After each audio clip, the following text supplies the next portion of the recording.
Assalamualaikum. Halo, apa kabar semuanya? Selamat bertemu kembali dalam video pembelajaran yang membahas tentang analisis dan perancangan sistem informasi. Dalam video kali ini kita akan membahas materi tentang konsep pengembangan sistem informasi. Masih bersama dengan saya, Syahrullah. Kita awali dengan membahas definisi tentang pengembangan sistem. Pengembangan sistem itu adalah suatu proses penyusunan dan pembuatan suatu sistem yang baru untuk menggantikan sistem yang lama secara keseluruhan, atau bisa juga hanya memperbaiki sistem yang lama atau sistem yang sedang berjalan agar fungsi dari sistem yang lama masih bisa berjalan lebih optimal dalam membantu kinerja organisasi atau perusahaan. Ada dua hal yang harus diperhatikan di dalam pengertian pengembangan sistem ini. Yang pertama adalah kita membangun sistem yang baru dan menggantikan sistem yang lama. Atau yang kedua, hanya memperbaiki bagian-bagian tertentu atau fungsi-fungsi tertentu dari sistem yang lama agar supaya sistem yang lama bisa tetap optimal di dalam membantu kinerja organisasi. Jadi dalam mengembangkan sistem tidak selamanya hanya selalu mengarah kepada pembuatan sistem yang baru, tetapi bisa juga hanya merupakan perbaikan daripada sistem yang lama.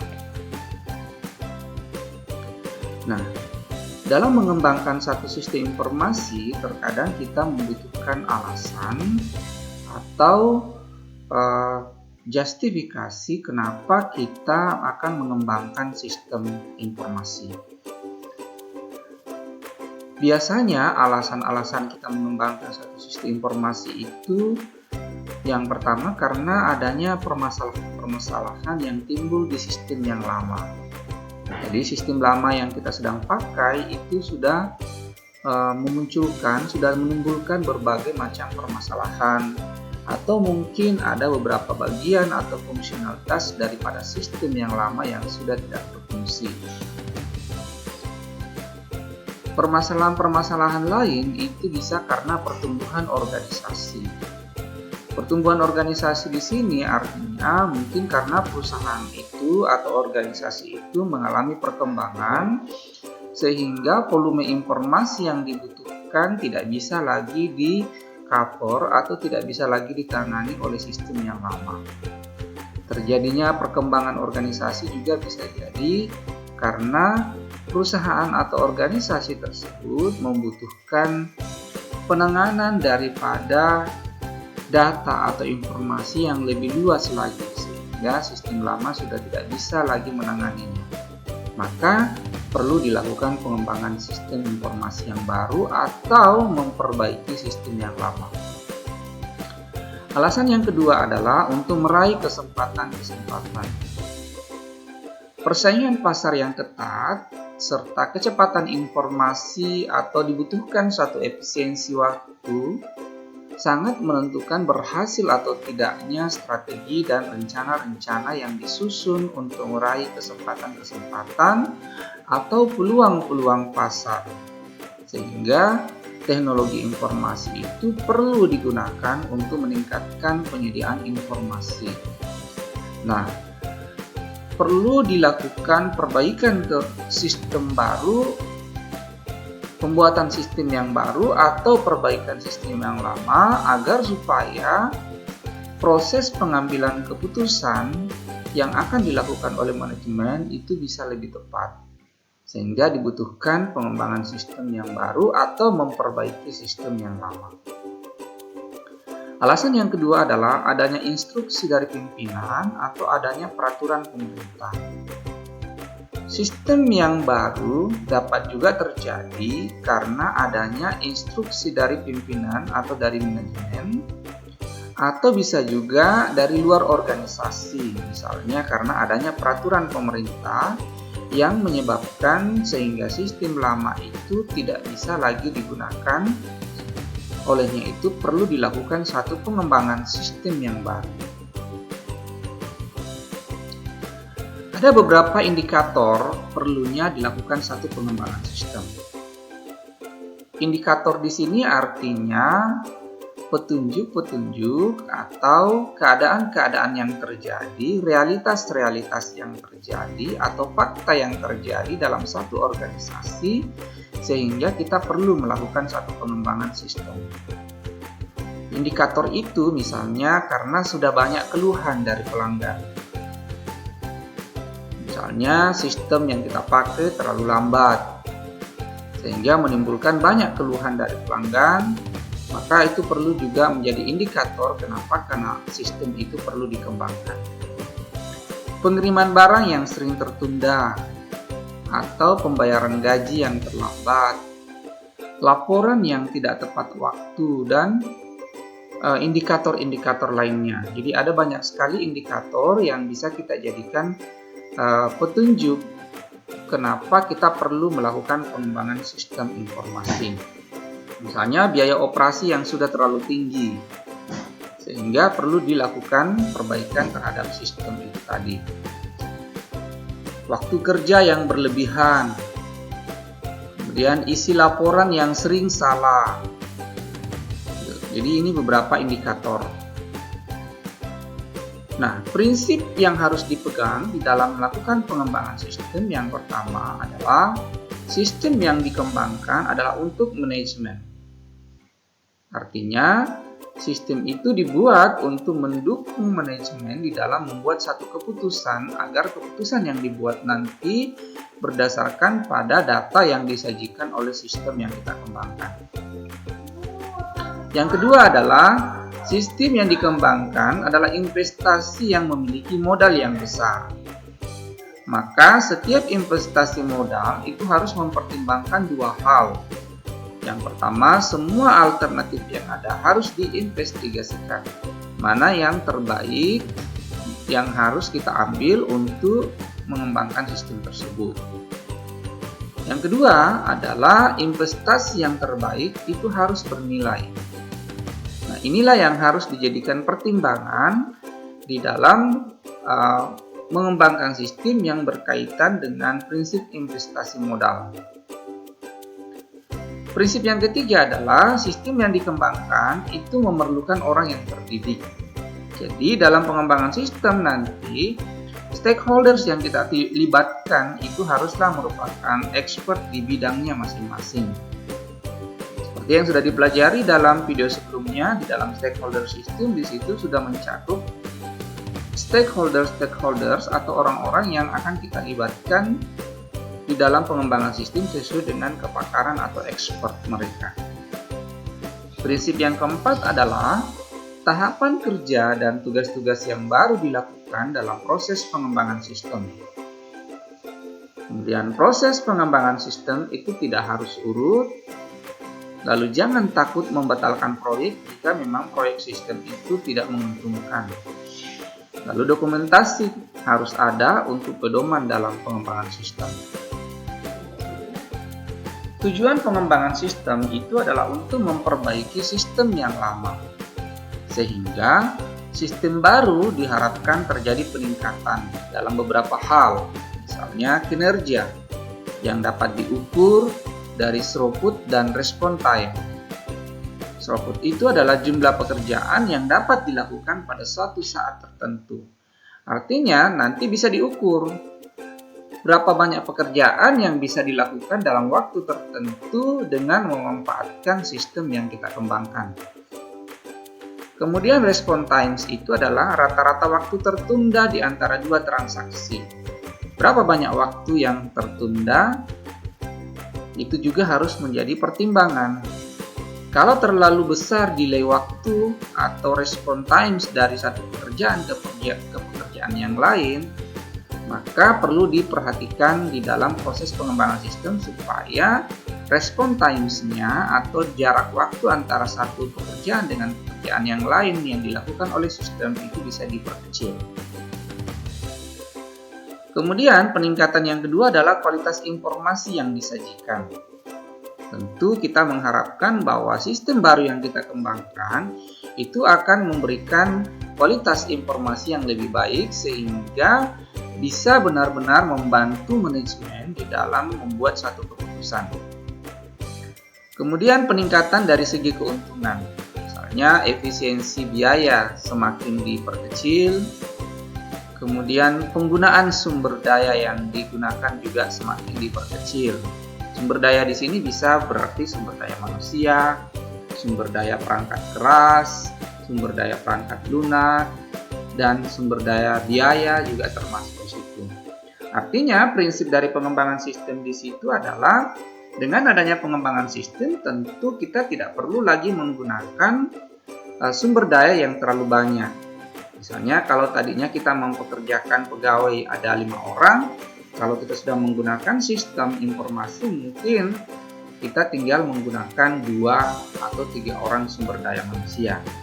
Karena mungkin sebagian pekerjaan penginputan data itu akan terdistribusi ke pelanggan sendiri. Misalnya seperti ATM ya, mesin sistem informasi yang ada di perbankan yang digunakan di ATM. Nah, tadinya di bagian teller itu kita bisa mempekerjakan misalnya 3 orang atau 4 orang. Tetapi karena sebagian transaksi sudah bisa dilakukan melalui sistem informasi mesin ATM, maka tidak perlu lagi terlalu banyak teller atau pegawai yang dipekerjakan di bank karena customer bisa melakukan transaksi sendiri melalui mesin ATM yang disiapkan. Nah, itu contoh misalnya dari keuntungan penurunan biaya yang berhubungan dengan jumlah sumber daya yang digunakan. Selanjutnya adalah peningkatan dalam hal kontrol atau pengendalian. Dan kemudian efisiensi dan peningkatan pelayanan. Nah, inilah hal-hal tujuan dari pengembangan sistem yang akan kita capai dalam hal peningkatannya. Nah, kita masuk ke dalam siklus hidup pengembangan sistem. Siklus hidup pengembangan sistem dapat didefinisikan sebagai serangkaian aktivitas yang dilaksanakan oleh profesional dan pemakai sistem informasi untuk mengembangkan dan mengimplementasikan sistem informasi. Gambar di sini yang ada di sebelah memperlihatkan bagaimana siklus dari satu pengembangan sistem informasi itu berlangsung secara life cycle. Artinya terus-menerus, mulai dari requirement analysis, menentukan atau menganalisis apa kebutuhan dari sistem yang akan kita kembangkan. Kemudian kita lakukan desain atau perancangan, baik dari perancangan jaringan, perancangan database, dan perancangan interface atau tampilan layar, perancangan output, semua dilakukan di fase desain. Kemudian implementation, di sini adalah proses building programsnya, membangun program. Setelah selesai, kemudian dilakukan evaluasi atau testing. Kalau sudah tidak terjadi permasalahan, maka lakukan evolution atau penerapan sistem tadi. Evolution di sini itu berarti ada di situ maintenance system. Kemudian dari maintenance nanti akan kita ketahui bahwa terjadi lagi permasalahan-permasalahan, maka terjadi evolusi di situ berarti kembali lagi ke requirement. Nah, inilah kenapa tadi disebutkan bahwa dalam pengembangan sistem bisa jadi sistem lama tinggal diperbaiki supaya lebih optimal. Nah, itulah yang kita sebut dengan evolution, sehingga di sini terjadi life cycle, berputar seterusnya. Ada banyak model dalam pengembangan sistem informasi seperti model waterfall, model prototyping, kemudian model rapid application development atau RAD, atau model incremental. Namun secara garis besar, aktivitas yang dilakukan dalam setiap tahapan itu terbagi berdasarkan gambar yang ada di sini. Jadi 1, 2, 3, 4 ada 6 tahapan. Requirement analysis, design, implementation, testing, dan evolution. Kita lihat satu-satu ya. Fase pertama di fase analisis sistem atau requirement-nya. Apa yang dilakukan dalam fase analisis? Yaitu dibentuk satu struktur kerja yang akan memberikan gambaran mengenai sistem yang sedang berjalan dan harapan pemakai sistem pada sistem yang akan kita bangun. Nah, jadi di sini kita melakukan analisis tentang apa permasalahan dari sistem yang lama, lalu kemudian apa kebutuhan daripada apa kebutuhan dari pengguna yang akan diterapkan di dalam sistem baru yang akan kita bangun. Nah, gambaran umum ini bisa kita deskripsikan mengenai sistem yang sedang berjalan, bisa digambarkan dalam bentuk flowchart, atau bisa juga digambarkan dalam bentuk bagan. Suatu sistem yang diusulkan harus layak, yaitu sistem itu harus memenuhi kriteria-kriteria kelayakan sistem, seperti kelayakan teknis, kelayakan ekonomis, berarti ada keuntungan yang dapat lebih besar daripada biaya yang dikeluarkan. Kemudian kelayakan legal, sistem baru yang akan kita kembangkan nantinya itu tidak melanggar aturan dari pemerintah. Lalu kelayakan operasional, bahwa sistem baru yang kita kembangkan telah tersedia personil atau karyawan yang bisa mengoperasikan sistem yang akan kita kembangkan nantinya. Kemudian pekerjaan yang dilakukan dalam fase analisis berikutnya adalah identifikasi masalah dan solusi kebutuhan yang diperlukan selama proses pengembangan sistem. Kemudian dokumentasi hasil analisis yang berisi penemuan-penemuan dan rekomendasi serta alasan untuk mengembangkan suatu sistem baru nanti akan kita tuangkan dalam bentuk analisis kebutuhan fungsional dan non-fungsional dari sistem. Fase kedua adalah fase perancangan atau desain sistem. Kegiatan yang dilakukan di dalam fase ini yaitu merancang proses dengan mengidentifikasikan laporan-laporan dan output yang akan dihasilkan oleh sistem yang diusulkan. Nah, masing-masing laporan ditentukan.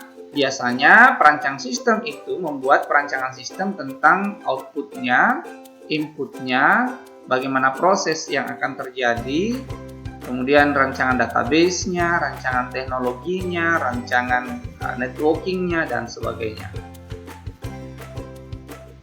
Ya, seperti itu. Kemudian fase ketiga adalah implementasi sistem. Yang dilakukan pada fase ini adalah pembangunan aplikasi dengan menggunakan software yang diusulkan. Jadi di sini sudah bekerja stakeholder, dalam hal ini adalah expert programming karena sudah melakukan coding di sini. Fase keempat adalah pengujian atau testing. Pengujian ini dilakukan untuk mengintegrasikan metode perancangan kasus pengujian software ke dalam langkah-langkah terencana yang sudah tersusun rapi sehingga kita bisa menghasilkan perangkat lunak yang sukses atau bisa menghasilkan aplikasi yang sukses. Nah, tujuan pengujian itu adalah untuk mengetahui berapa banyak usaha, waktu, dan sumber daya yang akan diperlukan. Sasarannya adalah mengurangi risiko yang terlihat di dalam sistem komputer. Nanti pengujiannya bisa menggunakan black box testing atau bisa juga menggunakan white box testing. Fase kelima adalah evolusi sistem informasi. Software atau perangkat lunak atau aplikasi pada dasarnya dia bersifat fleksibel sesuai dengan siklus yang sudah digambarkan di slide-slide sebelumnya. Dengan berubahnya kebutuhan seiring dengan perubahan kondisi bisnis atau pertumbuhan organisasi, maka selayaknya juga software atau aplikasi kita itu mengalami perubahan. Sehingga perlu evolusi atau perlu dilakukan kembali siklus pengembangan sistem itu tadi. Dianalisis lagi apakah sistem yang lama masih sesuai atau tidak sesuai dengan perkembangan dari bisnis tadi. Nah, walaupun terjadi pembatasan antara proses pengembangan perangkat lunak dan proses evolusi perangkat lunak, tetapi proses pemeliharaan itu dianggap sesuatu yang menantang dari pengembangan perangkat lunak aslinya. Jadi di bagian evolusi yang terpenting itu adalah maintenance-nya, untuk melihat apakah fungsi-fungsi daripada sistem yang kita bangun itu masih bisa menangani perubahan kondisi bisnis atau organisasi atau tidak. Jika tidak, maka lakukan siklus dari awal kembali untuk melakukan pengembangan sistem tadi. Demikianlah video pembelajaran kita kali ini yang membahas tentang pengembangan sistem informasi. Jika ada pertanyaan, silahkan ditanyakan melalui forum grup diskusi kita. Sekian, Assalamualaikum warahmatullahi wabarakatuh.